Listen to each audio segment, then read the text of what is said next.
Él toca varios temas, las relaciones sexuales, los solteros, los casados, el divorcio, bueno, y cosas afines a esos temas. Por eso el punto es muy interesante, porque Pablo lo que está haciendo es contestando unas preguntas. Si ustedes me acompañan, ahí el versículo uno dice, en cuanto a las cosas que me escribisteis, en la Nueva Traducción Viviente dice, ahora en cuanto a las preguntas que me hicieron. Lo que Pablo está haciendo a partir del capítulo 7, y eso lo va a hacer hasta el capítulo 11, es contestar una serie de preguntas. ¿Cuál es el problema? Ustedes han escuchado, yo creo que todos, ¿no? Una conversación telefónica, pero solo uno escucha al que está al lado. No escucha lo que le están diciendo a él, pero uno escucha al que está al lado. Y por lo que la persona contesta, lo que hace uno es suponer o intuir lo que el otro le está diciendo. ¿Sí? Somos excelentes en interpretar esas cosas. ¿No? Cuando alguien está hablando, entonces uno dice, no, le está preguntando es tal cosa, según lo que él contesta. Como nosotros no tenemos la carta, como nosotros no tenemos esas preguntas que los corintios le hicieron a Pablo, nos toca intuir, ¿no? Nos toca suponer qué es lo que le están preguntando. Y en base a eso es que se contesta, ¿no? Y Pablo habla básicamente de estos asuntos. Entonces, la enseñanza, yo les había venido diciendo que la idea es ver la carta de Corintios de manera general, ir viendo tema por tema, pero de manera general. Pero aquí en el capítulo 7, sí me pareció importante que nos vamos a detener. Y nos vamos a detener para verlo expositivamente y vamos a tocar 3 temas. Hoy iniciamos con uno y los próximos 2 temas los vamos a tocar en los siguientes enseñanzas. Pero el primer tema que vamos a tocar es la soltería. Hoy vamos a hablar de la soltería porque Pablo utiliza una buena parte de la carta para hablar de los solteros.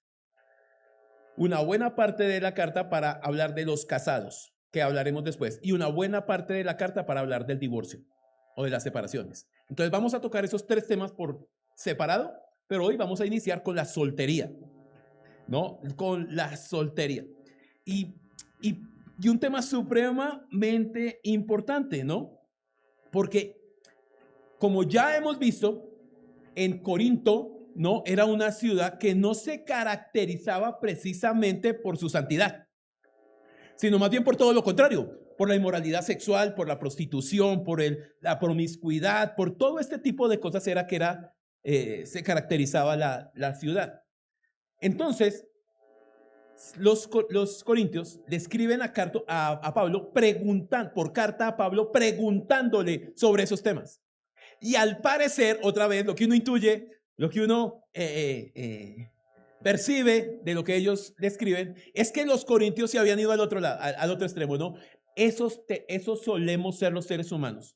Estamos en un lado, nos parece mal y nos polarizamos, nos vamos hacia el otro extremo.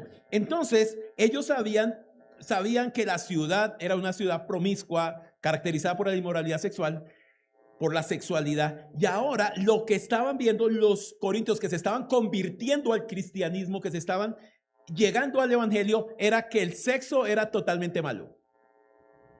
Entonces se fueron de un extremo al otro extremo. Y entonces ahora ni siquiera los casados que querían tener relaciones sexuales con su esposa. O sea, otra vez, de un extremo al otro. Y por eso Pablo en este texto toca este tema a profundidad. Vamos a verlo después con los casados, pero aquí él se enfoca en los solteros. Y Pablo, siendo soltero, puede identificarse y hablar claramente sobre este tema. Ahora, nosotros no sabemos si Pablo se casó en algún momento o no. La Biblia no nos enseña si siempre fue soltero. Algunos dicen que él siempre fue soltero, otros dicen, no, si él fue miembro del Sanedrín, tenía que haber sido casado. Porque ningún miembro del Sanedrín podría ser parte de ese concilio si no era casado. Entonces, en algún momento, si fue casado, él se separó o la esposa murió, o quedó, o lo abandonó, o alguna de estas situaciones. Pero lo cierto es que a estas alturas, a la hora que Pablo escribe y ejerce su ministerio, él es un hombre soltero. Y sobre esa base podemos hablar claramente. Entonces, Pablo les contesta a los solteros en estos textos. Vamos a, como leímos 40 versículos, yo no voy a hoy ir versículo a versículo, sino vamos a exponer las partes que habla de los solteros. Y básicamente voy a ver 4 puntos hoy, cuatro puntos que habla de los solteros. Primero, la condición de la soltería, ¿no? Ese es el primer punto que vamos a hablar, la condición de la soltería. Segundo punto, ¿por qué era mejor la soltería en ese momento? ¿No? ¿Por qué era mejor la soltería? Recuerde, él dice, el que no esté casado, quédese así. Es mejor que no se case.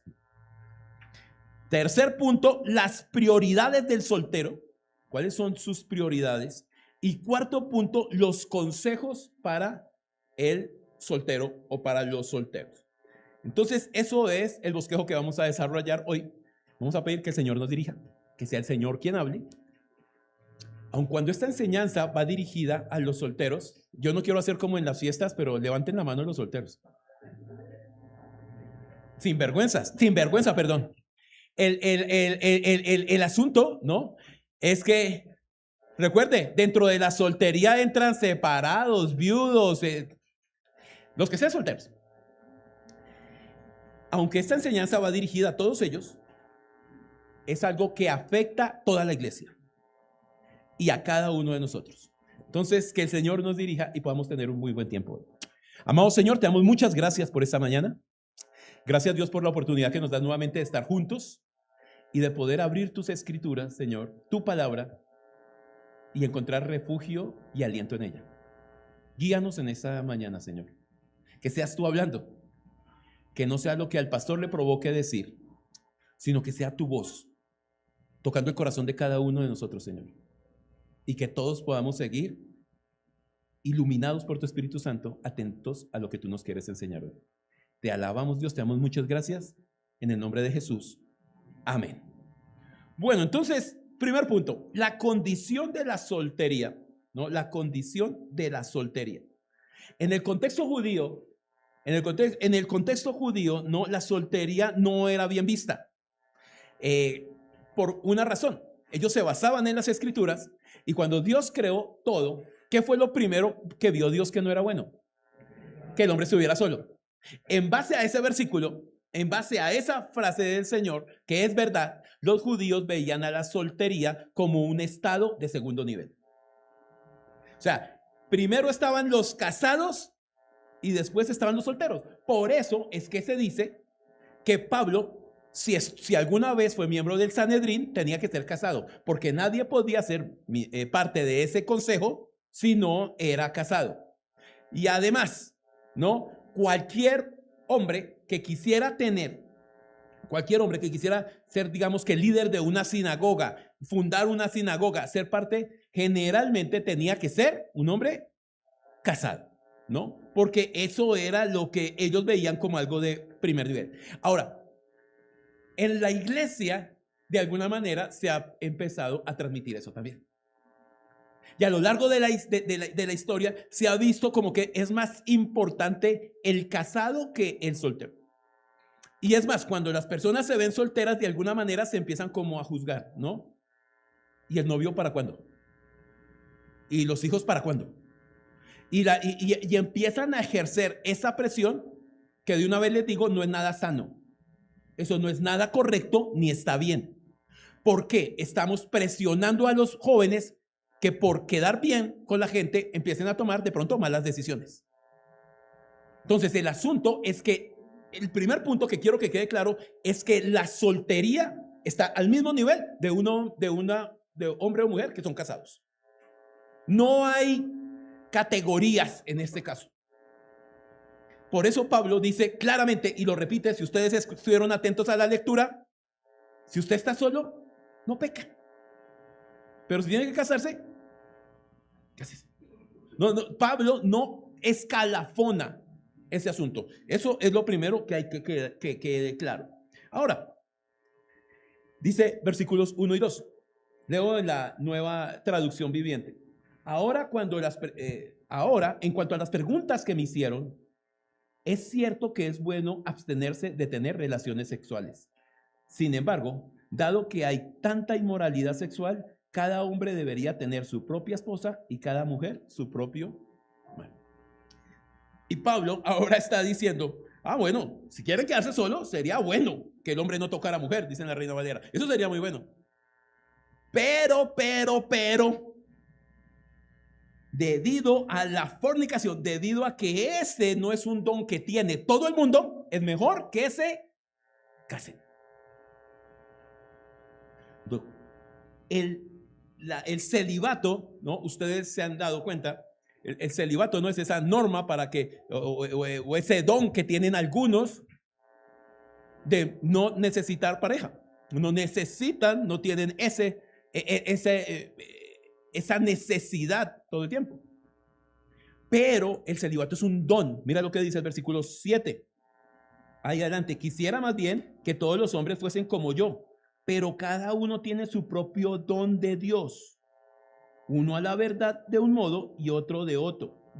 Versículo 8. Digo pues a los solteros y a las viudas que bueno les fuera quedarse como yo. Otra vez, él insiste. Pero si no tienen el don de continencia, celibato, cásense, pues mejor es casarse que estarse quemando. Ahora, cuando yo los veo a ustedes a las caras, pues no les puedo ver si tienen el don de celibato, no parecen tenerlo. Pero el asunto, ¿no? Pero el asunto es que ese don existe, mire, pero es muy peligroso cuando eso se impone. ¿Cuántos problemas ha tenido la iglesia tradicional por esa situación? A mí no me cabe ni la menor duda que hay sacerdotes que tienen el don de celibato. No me cabe ni la menor duda. Personas que son realmente entregadas a su servicio. Pero tampoco me cabe la menor duda de lo contrario, que hay muchos que no. Y eso ha llevado a la iglesia a que se haya metido en tantos problemas y líos. El don no puede ser algo impuesto a una persona. Recuerde, ¿quién es el que da los dones? Dios, no nosotros los hombres. Y ese es el asunto acá. Seguramente hay hombres y mujeres que tienen ese don de celibato, pero ese don no se le puede imponer a nadie. Mire, es tan malo que alguien tenga un don acá y no lo use, porque si Dios te dio un don, ¿es para qué? Para ponerlo al servicio de la iglesia. Pero es igual de malo que tú no tengas este don y te obliguen a hacerlo.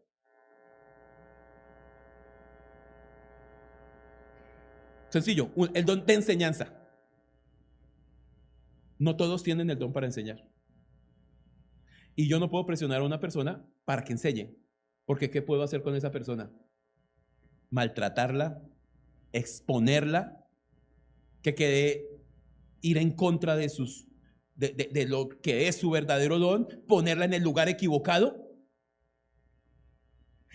Todos los dones vienen de Dios y están al servicio de la iglesia, y cada uno de nosotros tenemos dones diferentes, pero debemos usarlos de la mejor manera. Y debemos también, por eso la tarea de todos nosotros es identificar cuál es nuestro don y cuál no es.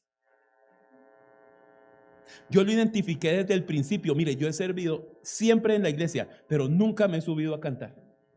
Yo lo identifiqué desde el principio.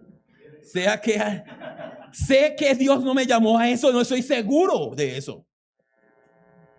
Hay otros que insisten.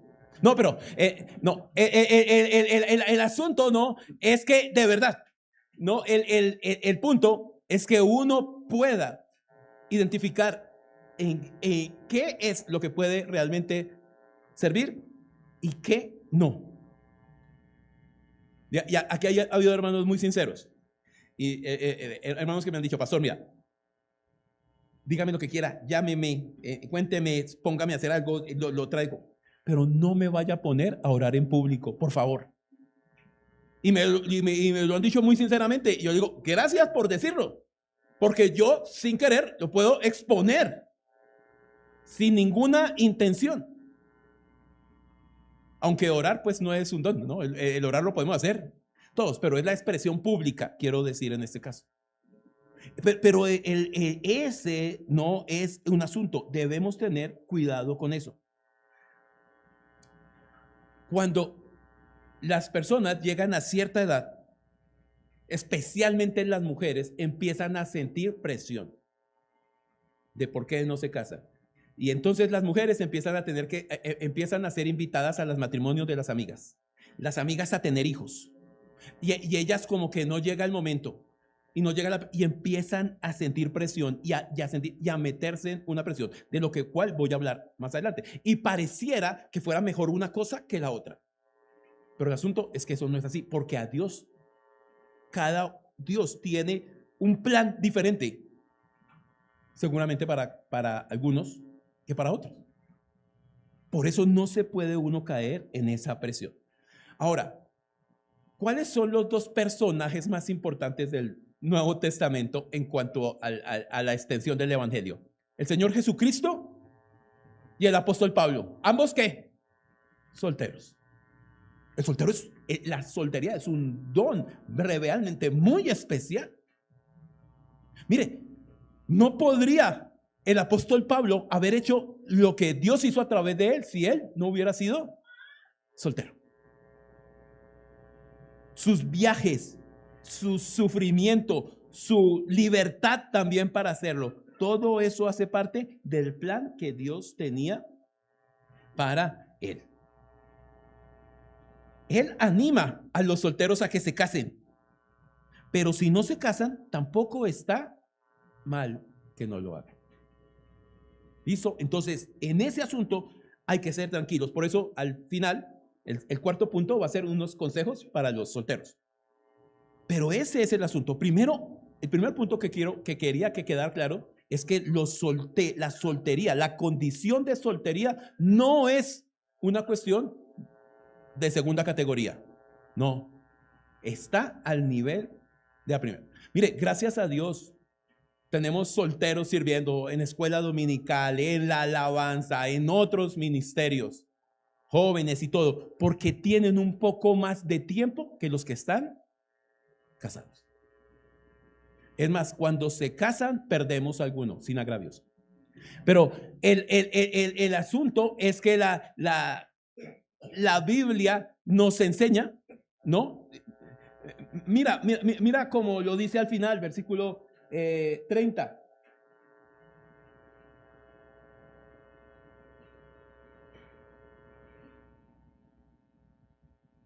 Quisiera pues que estuviesen sin congoja. El soltero tiene cuidado de unas cosas del Señor, de modo de agradar al Señor, pero el casado tiene cuidado de las cosas del mundo, de cómo agradar a su mujer. O sea, más bien, ¿cuál sería el que puede tener más oportunidad de servir? ¿Y a qué está dedicado cada uno? Pero vamos a verlo más adelante. Entonces, primer punto, queda claro que la condición de soltería no es una condición de segunda categoría, sino es una condición totalmente de primera categoría, como la de casados. Segundo, ¿por qué era mejor la soltería en ese momento? ¿Por qué era mejor la soltería en ese momento? Versículos 25 al 28. Mira, lo voy a leer en la Nueva Traducción Viviente. Versículo 25 al 28. Dice lo siguiente. Ahora, con respecto a la pregunta, si se dan cuenta, él está contestando otra pregunta. Ahora, con respecto a la pregunta acerca de las jóvenes que todavía no se han casado, para ellas no tengo ningún mandato del Señor. Pero el Señor en su misericordia me ha dado sabiduría digna de confianza que les transmitiré a ustedes. Debido a la crisis actual, pienso que es mejor que cada uno se quede como está. Y subrayen una frase que es importante ahí. Debido a la crisis actual. O sea, Pablo está escribiendo de lo que estaba sucediendo hace 2000 años en Corinto. No podemos descontextualizar la situación. Debido a la situación actual, a la crisis actual, pienso que es mejor que cada uno se quede como está. Si tienes esposo o esposa, no procures terminar tu matrimonio. Si no tienes esposa, no busques casarte. Pero si te casas, no es pecado. Y si una joven se casa, tampoco es pecado. Sin embargo, los que se casan en este tiempo, otra vez, subrayela, en este tiempo, Pablo está hablando de hace cuánto, 2000 años, tendrán problemas.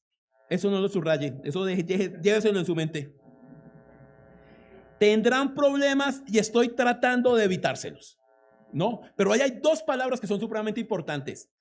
La situación actual, lo que estaba viviendo Pablo, y la situación de ese tiempo, ¿no? Por eso era que Pablo quería que no se casaran mejor.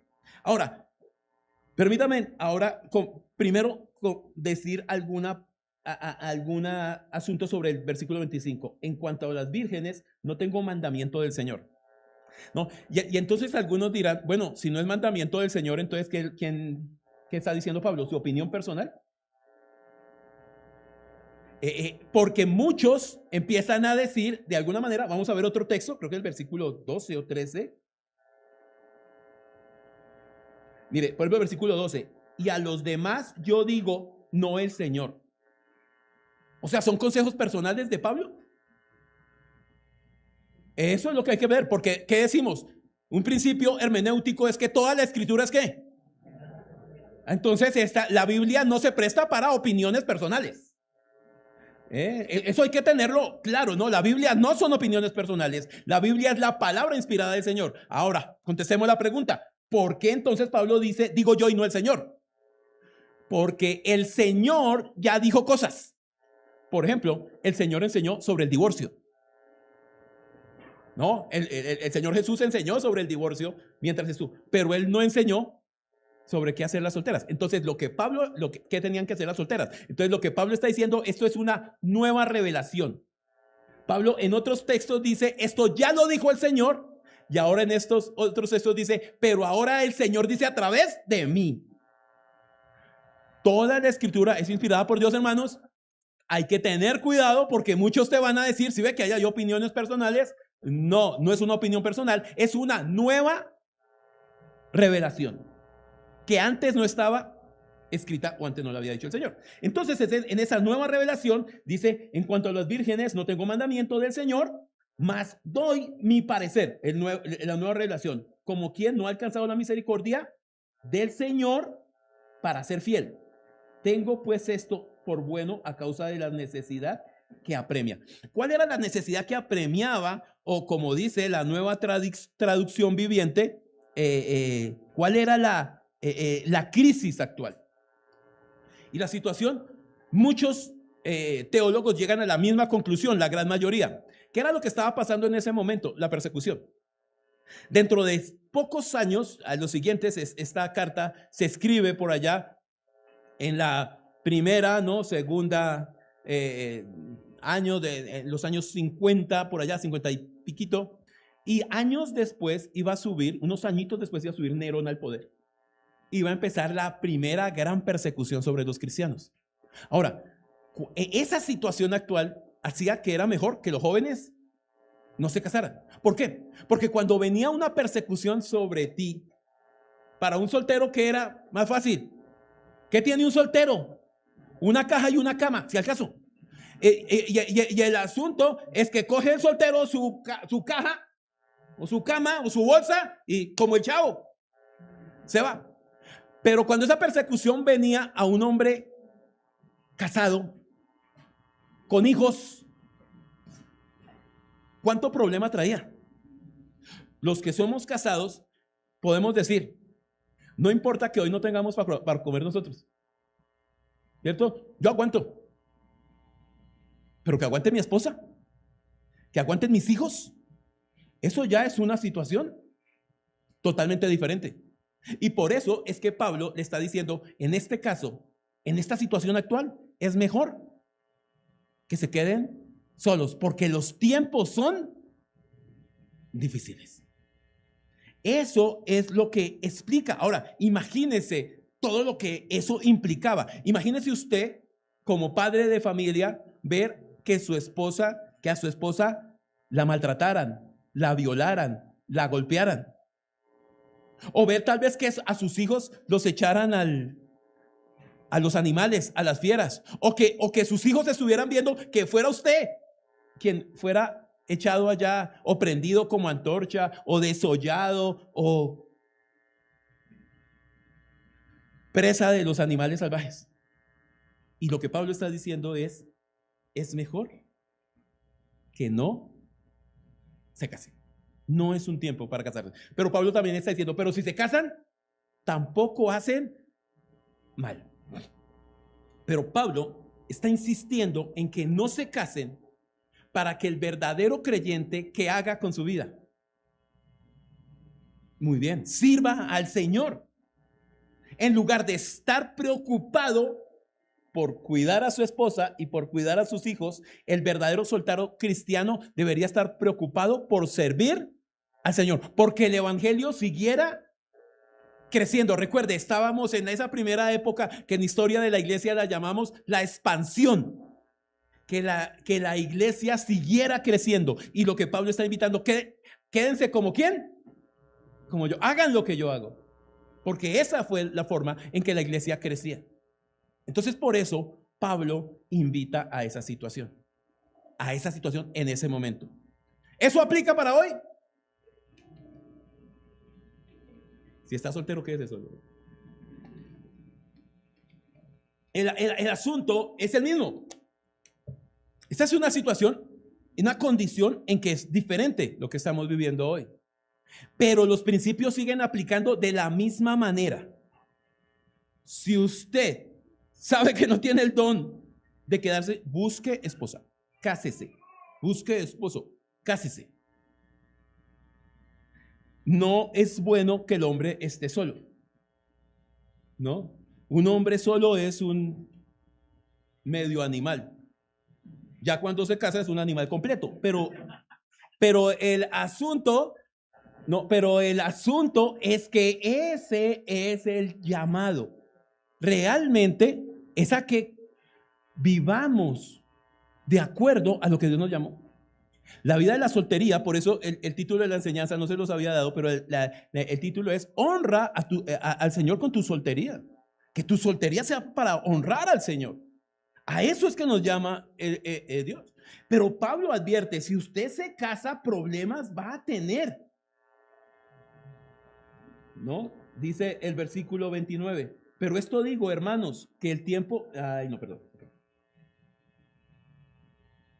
28. Mas también si te casas, no pecas.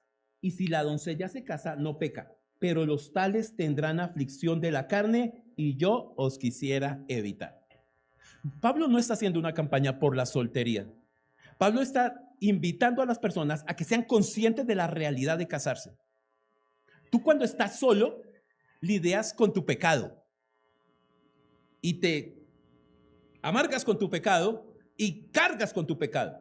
Pero cuando te casas, no solamente ahora vas a lidiar con tu pecado, sino vas a hacer que otra persona lidie con tu pecado. ¿No? Le llevas una carga a la otra persona que lidia con tu pecado. Y segundo, la otra persona que también tiene pecado, ahora no solamente tienes que lidiar con tu pecado, sino con el de ella o el de él. Y eso hace que eso sea completamente complejo. Pero eso no quiere decir entonces que no se deben casar. Todos los que nos casamos sabemos que eso es una realidad en el matrimonio. Eso es una realidad, no lo podemos evitar.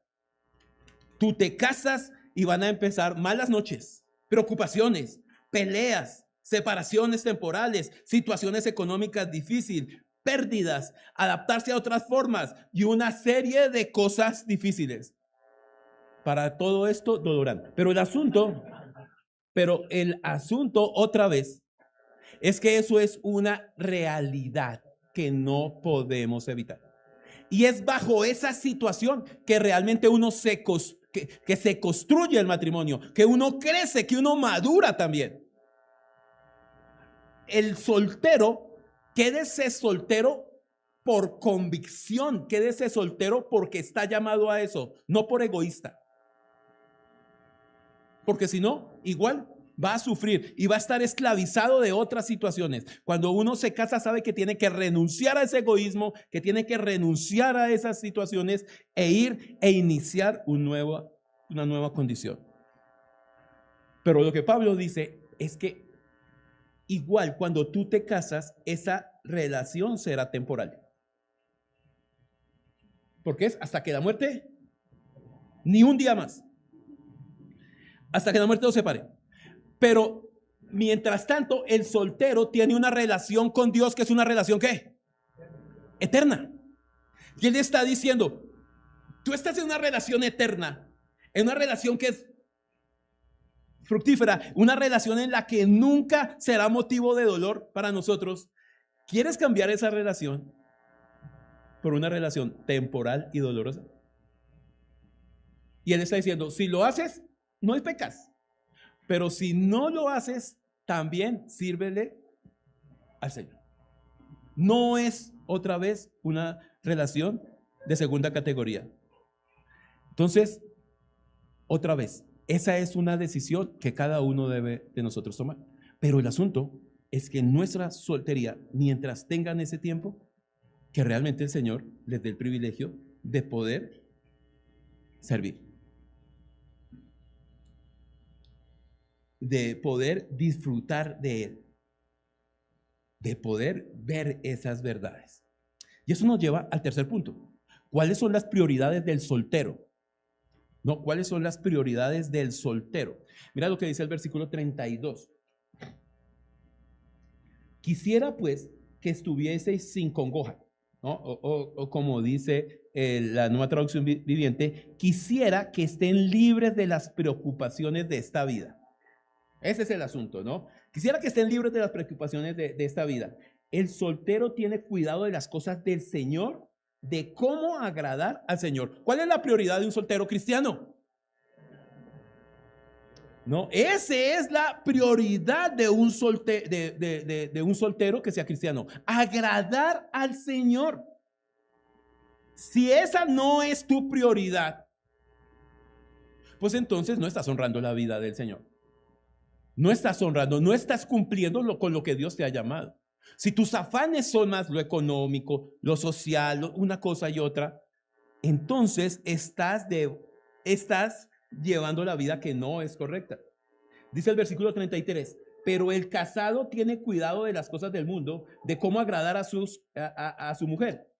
Hay asimismo diferencia entre la casada y la doncella, ¿no? Aquí otra vez, diferencia la casada de la soltera. La soltera tiene cuidado de las cosas del Señor, igual que el soltero, para ser santa. Y mira lo que dice, así en cuerpo como en espíritu. Y me encanta cómo se lo dice a las mujeres.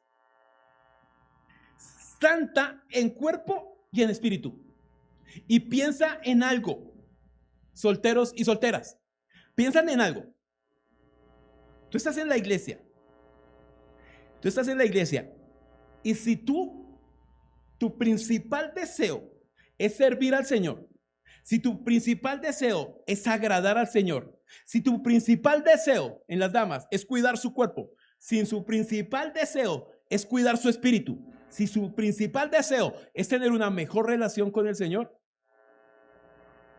con toda seguridad, alguien está poniendo los ojos en ti. Tú no estás buscando pareja, pero si tú estás con los ojos puestos en el Señor, muchos y muchas estarán poniendo los ojos en ti. No va a tener problema con eso.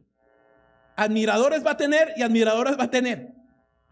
La preocupación no es para un soltero estar exponiéndose para que otros buscando otras cosas.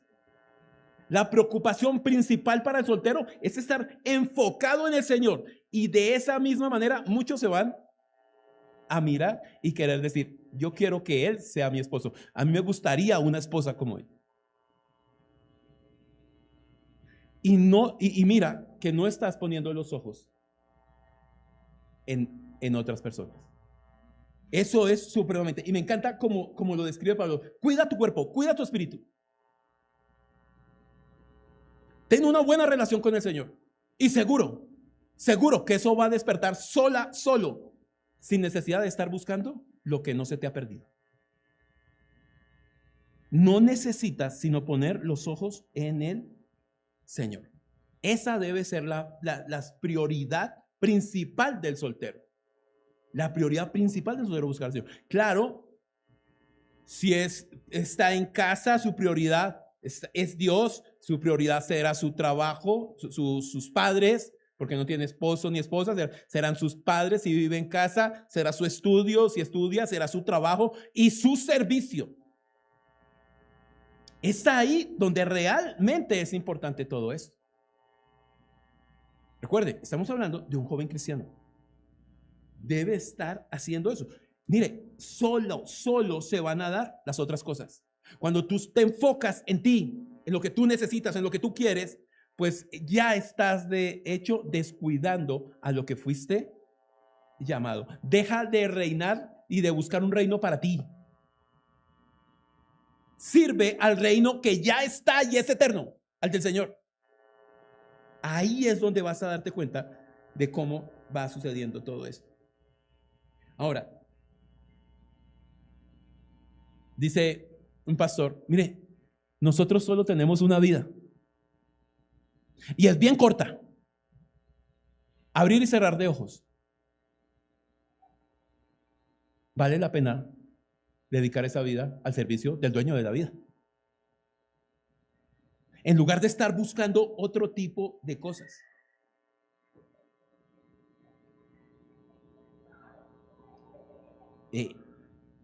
Otra vez, yo no me quiero poner como ejemplo porque yo no soy un buen ejemplo. Pero lo que sí quiero mostrar es que Dios sí es un buen ejemplo de fidelidad. Él sí es fiel. Y esto parece contracultural y es contracultural. Pero para mí y para Deji, como padres de familia, para nosotros es más importante que nuestros hijos sirvieran en la iglesia, que fueran a la universidad, que fueran a capacitarse, que fueran. Para nosotros siempre más importante eso que el otro. Muchos nos dijeron ciertas cosas, menos mal que nosotros le creímos a Dios. Y yo les invito a que le crean a Dios. No porque, otra vez, no es el ejemplo mío, porque yo soy un muy mal ejemplo. Es el ejemplo de la fidelidad de Dios. Dios dice, hagan ciertas cosas y verán como yo sobreabundo bendiciones sobre ustedes. O sea, no es eso, no es el hombre el ejemplo, es Dios que cumple lo que promete. Cuando para nosotros es más importante el domingo ir a la ciclovía, llevar los niños al fútbol, llevarlos a la natación, que vayan a la universidad, que salgan con sus compañeros, que todo. Cuando para nosotros es más importante eso que la iglesia, ¿por qué van a esperar que sus hijos cuando crezcan vean la iglesia como algo importante?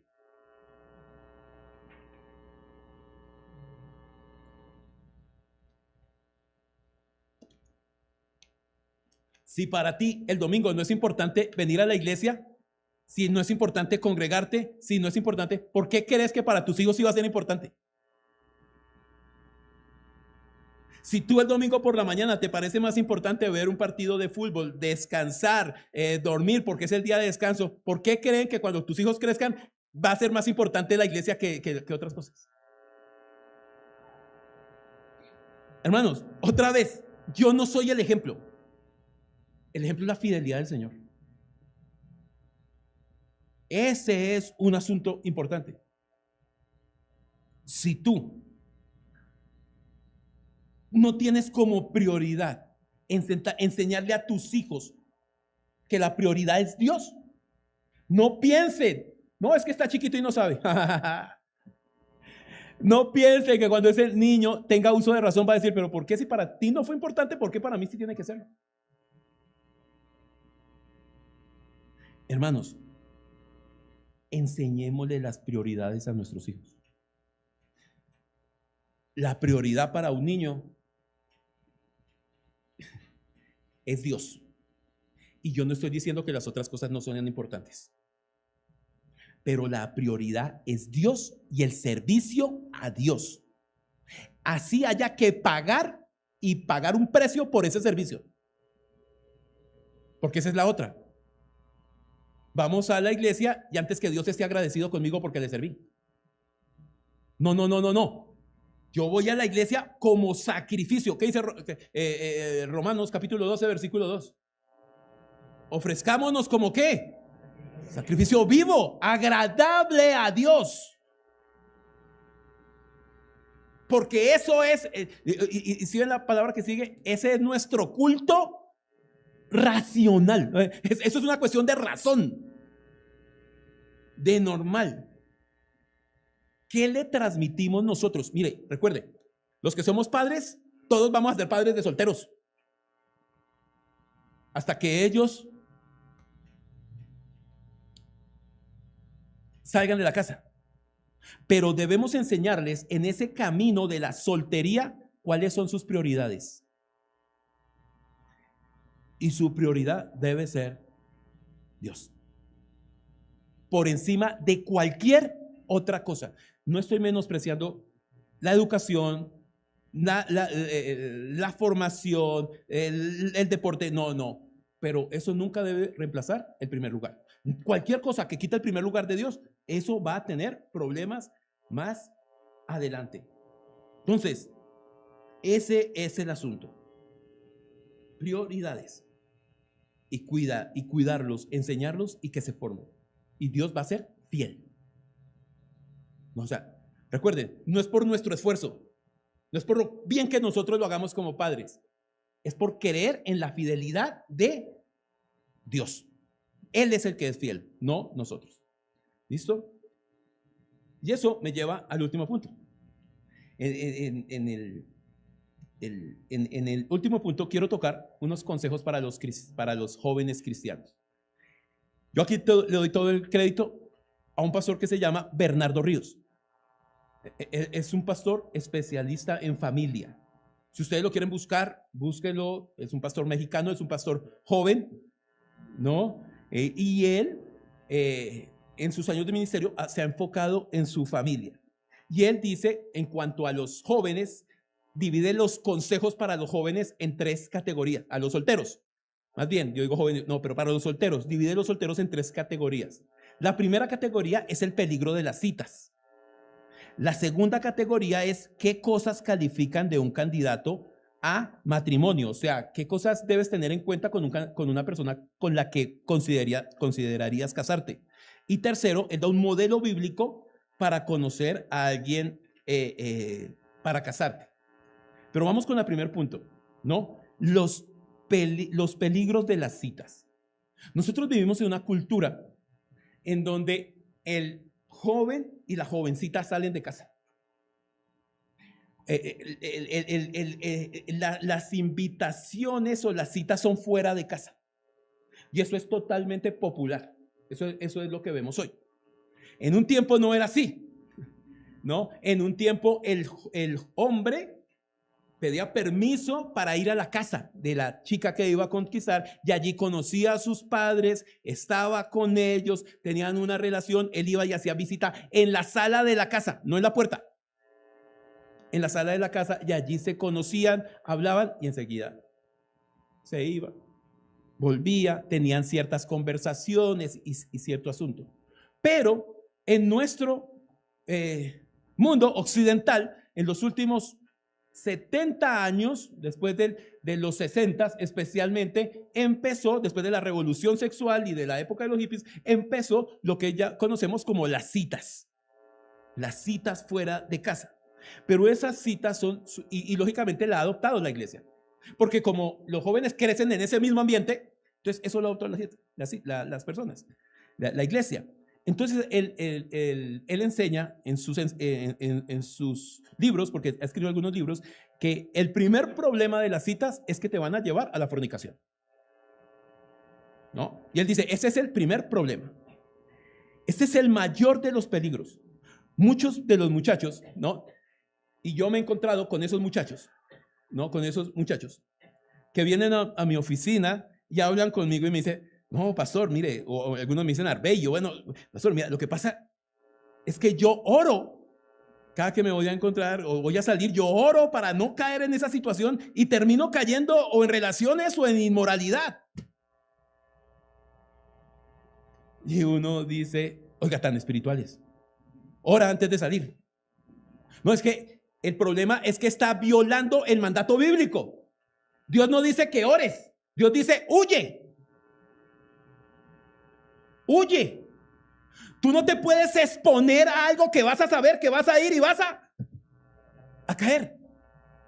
Por eso las citas de jovencitos, no, y todos sabemos, lo hemos dicho aquí abiertamente, no patrocinamos los noviazgos de adolescentes, de menores de edad especialmente. Ahora, otra vez, los permitimos, no ponemos letreros, no los vamos a expulsar de la iglesia por esas cosas, pero necesitan un acompañamiento especial. Pero las citas a solas, ahora, entiendan algo, no todos los que salen y se ven en una cita van a caer en esa situación, ¿no? Lo que estamos hablando es que a nivel general, las citas van, esos lugares en los que están solos, en los que están expuestos, seguramente les van a llevar a unos a esa situación, cuando no hay límites especialmente. Entonces él está diciendo, dice el pastor, no caigan en esa situación. A mí no me cabe duda que son chicos creyentes, que son niñas creyentes. A mí eso no me cabe ni la menor duda. Lo que pasa es que se empiezan a despertar cosas que no se deberían despertar a ese tiempo y terminan cayendo en esas situaciones. Hay que ser muy sabios. Jovencitos, nunca te arrepentirás de guardarte puro para el matrimonio. Nunca te arrepentirás de eso. Pero de lo contrario, sí te arrepentirás de haber caído. De eso sí te llevará en la conciencia. Entonces, ¿cuál es el problema? Muchos acostumbran a salir en esas citas y con el ánimo de empezar con un besito, de empezar con unas cogiditas de mano, de empezar con una serie de cosas que van a terminar provocando y llevando a una condición que no va a ser la mejor.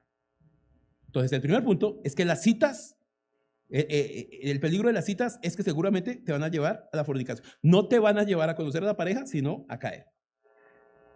Segundo, las citas no te preparan para el matrimonio. Primero, las citas te pueden llevar al pecado. Y segundo, las citas no te preparan para el matrimonio. ¿Por qué? Porque en las citas tú no te muestras como eres. En las citas la niña va maquillada, lo más bonita posible, lo mejor arreglada. Él también se va a mostrar de una mejor manera. Por eso se llama no vio. Usted no vio lo que realmente viene encima. Sí. Usted no se va a exponer a esas cosas. Usted no conoce esa persona. No la conoce. En las citas no es que vas a conocer a la persona con la que te vas a casar. No necesitas una cita para eso. Es mejor, sin duda, los ambientes naturales. Salidas familiares, donde esté papá y mamá, donde cómo almuerzan en casa, cómo cenan en casa, cómo juegan en casa, cómo es la recreación de uno, cómo es la recreación de otro, en uno y otro. Las salidas de amigos, donde vayan varios, donde compartan, jueguen, todo ese tipo de cosas.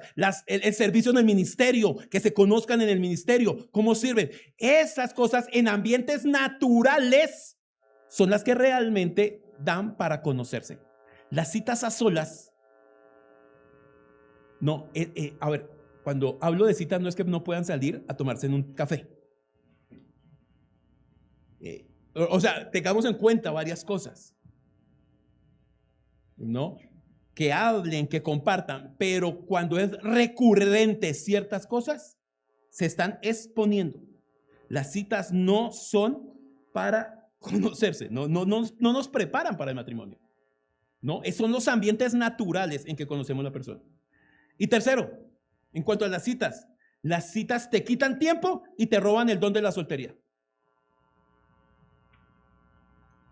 ¿Para qué es el don? ¿Para qué es el don? Para servirle al Señor. Ese es el don.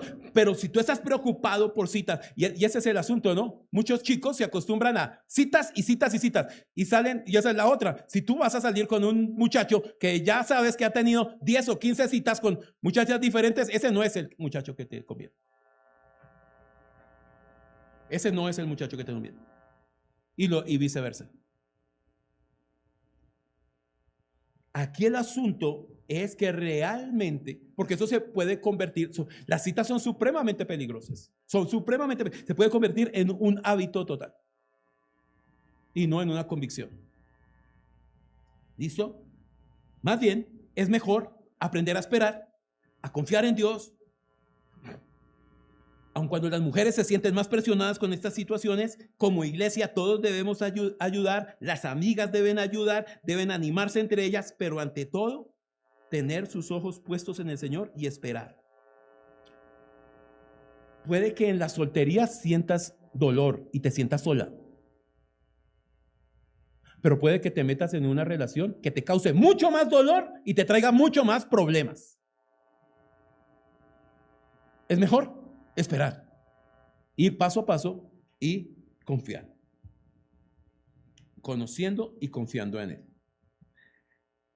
Eso en cuanto a las citas. Segundo consejo, ¿qué candidatos califican para el matrimonio? O sea, ¿cómo puedes hacer como una especie de filtro, de conocer quién puede ser para el matrimonio? Primero, ¿cómo se relaciona con Dios la otra persona? Su relación con Dios. Se supone que un chico creyente o una niña creyente lo primero que va a mirar es que el muchacho o la muchacha sea cristiana, porque si no ya está absolutamente en contra de todo. O sea, aquí estamos dando por hecho que son creyentes. Mire, cuando una persona de la iglesia se empieza a relacionar con una persona de fuera de la iglesia, y creo que aquí hay personas que se los he dicho directamente, yo pongo mucho en duda que sea creyente.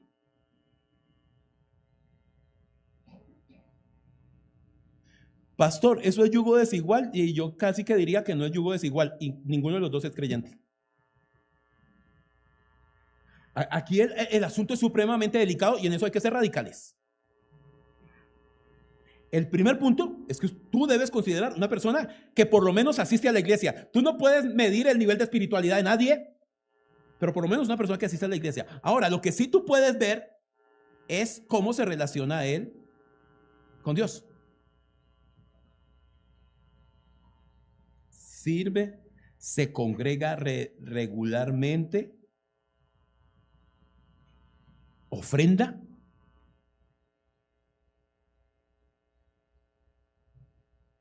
¿Cómo es su servicio?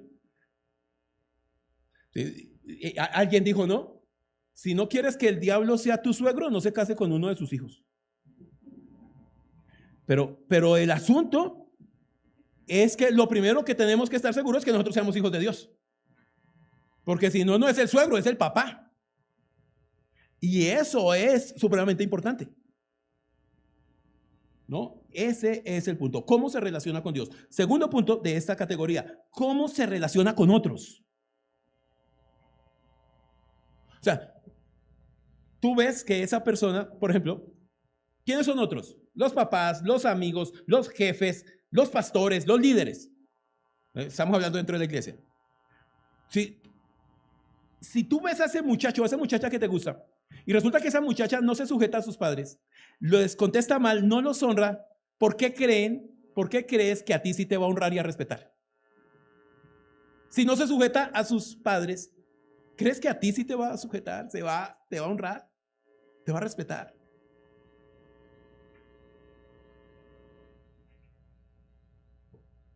¿Cómo se comporta con sus autoridades? Tanto ministeriales como laborales. Siempre tiene una queja, siempre rechaza algo, siempre tiene algo que opinar, siempre algo tiene que decir. Ay, si ese friega con ellos, ¿cómo era contigo?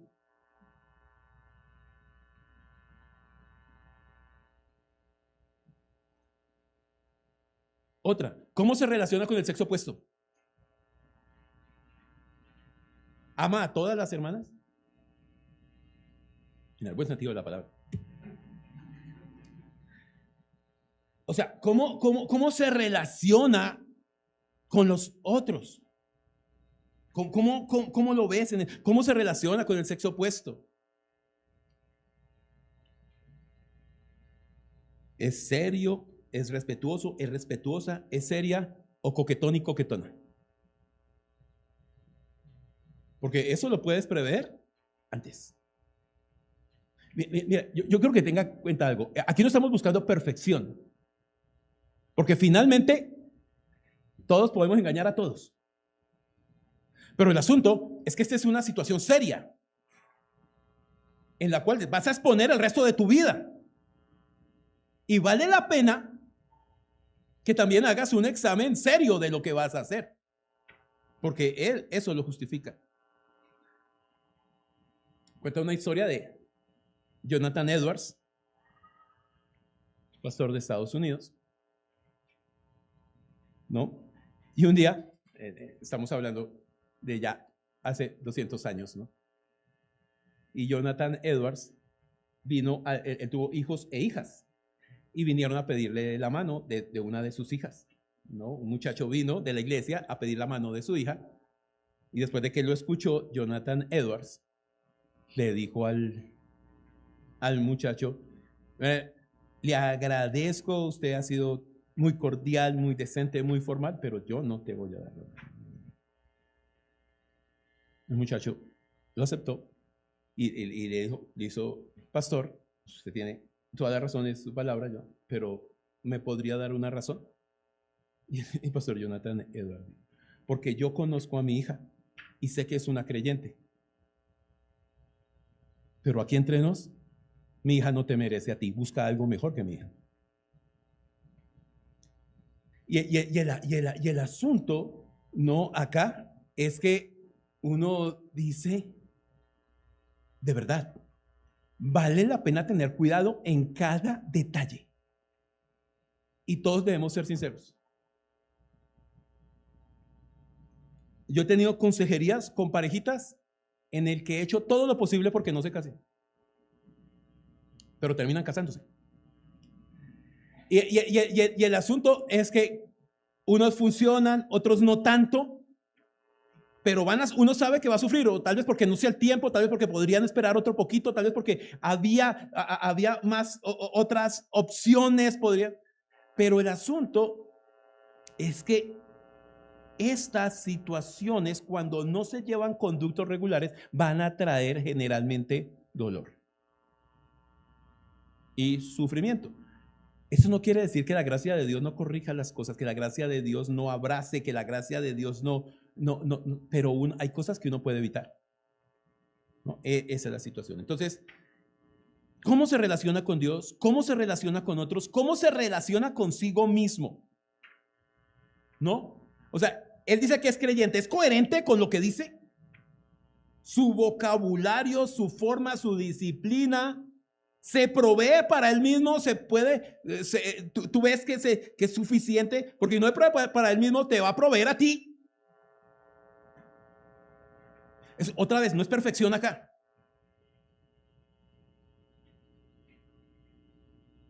Pero estoy seguro de algo. Ninguna chica, especialmente la mujer, ninguna chica se va a sentir cómoda con un hombre que no tenga estabilidad económica. Y eso no es machismo, ni feminismo, ni nada de esas vainas. Es diseño. Porque el hombre debe brindar seguridad. Las mujeres buscan seguridad, es normal. Entonces, ese es un asunto supremamente importante. ¿En qué se gasta el dinero? ¿Ahorra? ¿No ahorra? Son cosas que debe verse. ¿Cómo se relaciona con Dios? ¿Cómo se relaciona con otros? ¿Cómo se relaciona consigo mismo? Y por último, un modelo bíblico para conocer a alguien con quien casarte. Esto lo he enseñado un par de veces a los jóvenes. Está en Génesis capítulo 24. No voy a hacer un estudio exhaustivo, pero quiero tener en cuenta unos 3 principios al menos de lo que nos enseña Génesis, en el capítulo 24, es cuando Abraham manda a su siervo a conseguir esposa para su hijo Isaac. Y en ese ir, ¿no? Hay muchos detalles que son supremamente importantes. A mí me encanta cómo termina el texto, porque eso termina como una historia de esas de amor, de fantasía, de novela, cuando dice, ella va llegando a la casa, ¿no? Y dice, ¿quién es ese hombre que viene a nuestro encuentro caminando por los campos? Preguntó al siervo y él le contestó, es mi amo. Entonces Rebeca se cubrió el rostro con el velo y el siervo le contó a Isaac todo lo que había hecho. Luego Isaac la llevó a la carpa de Sara, su madre, y Rebeca fue su esposa. Él la amó profundamente y ella fue para él consuelo especial después de la muerte de su madre. Ese es el final que uno quisiera. Él la amó, ella lo amó y fueron el consuelo uno para los otros. Ahora, la historia no continúa, la historia continúa. Resulta, no es que me salgo del tema, pero quiero comentarlo rápidamente. La historia continúa en que él se casa a los 40 años.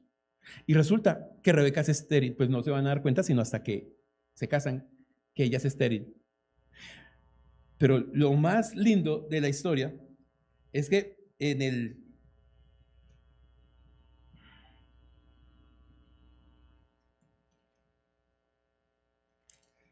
el siguiente capítulo dice, este es el relato de la familia de Isaac, hijo de Abraham. Cuando Isaac tenía 40 años se casó con Rebeca, hija de Betel. Esa es la historia, ¿no? El arameo de Padán Aram, hermana de Labán, el arameo. Isaac rogó al Señor a favor de su esposa, porque ella no podía tener hijos. Mire el amor verdadero y genuino allí. Él oró por su esposa, porque ella no podía tener hijos.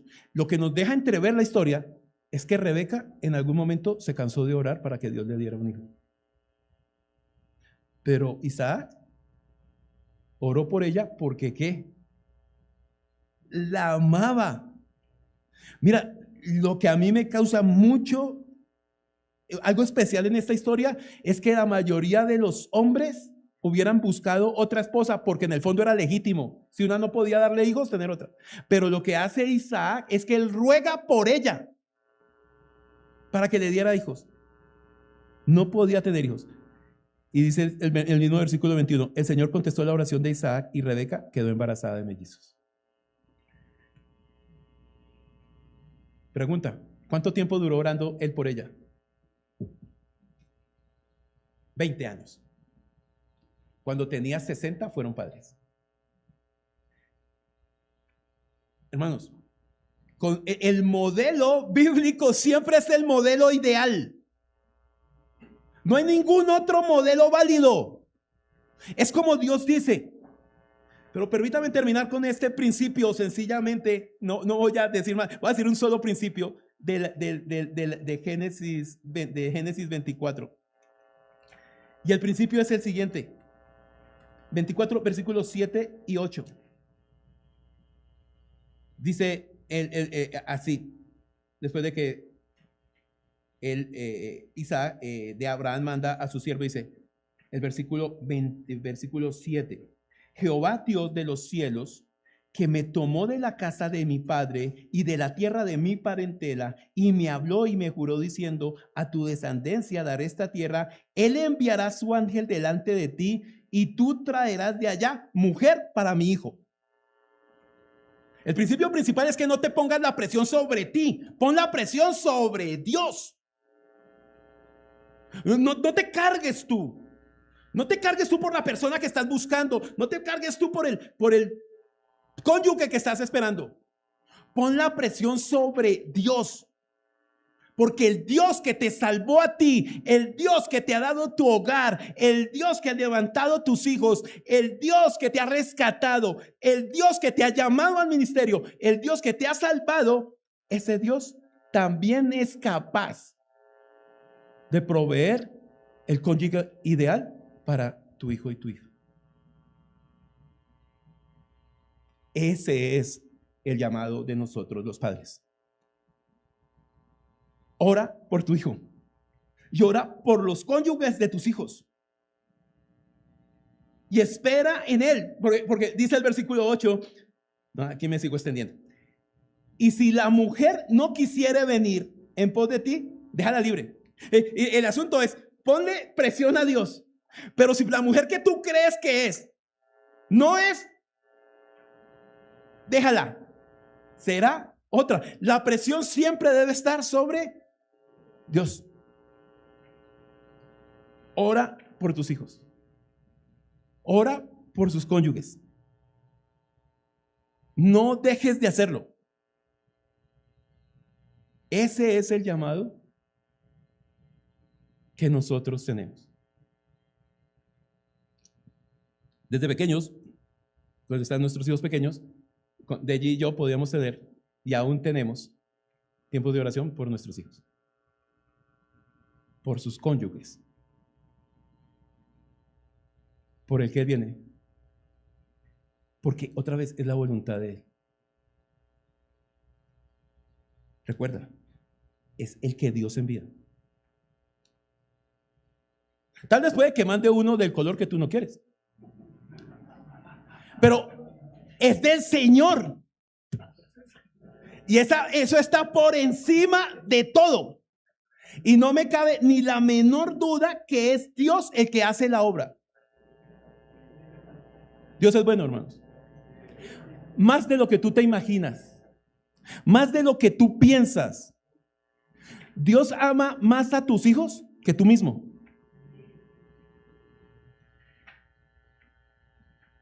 Otra vez, el modelo no somos nosotros. El modelo de fidelidad es Dios. Es delante de Él que nos debemos postrar y confiar y descansar. Que el Señor nos guíe y que el Señor siga obrando en cada uno de nosotros. Oremos. Padre bueno, Señor, te damos muchas gracias por este tiempo. Gracias, Dios, por tu fidelidad, tu gracia y tu amor. Gracias porque a lo largo de toda nuestra vida, que es una sola, no tendríamos formas de agradecerte cada día lo que has hecho por nosotros. Que tú seas obrando y te clamamos porque tú sigas edificando cada uno de los hogares de nuestra iglesia, pero también te damos gracias, Señor, por cada uno de nuestros jóvenes, solteros, solteras, viudos, separados. Señor, porque tú los has llamado de esa manera, Señor. Y tú los has traído a ti para que puedan confiar y esperar en ti. Y que como iglesia, Señor, contribuyamos al crecimiento.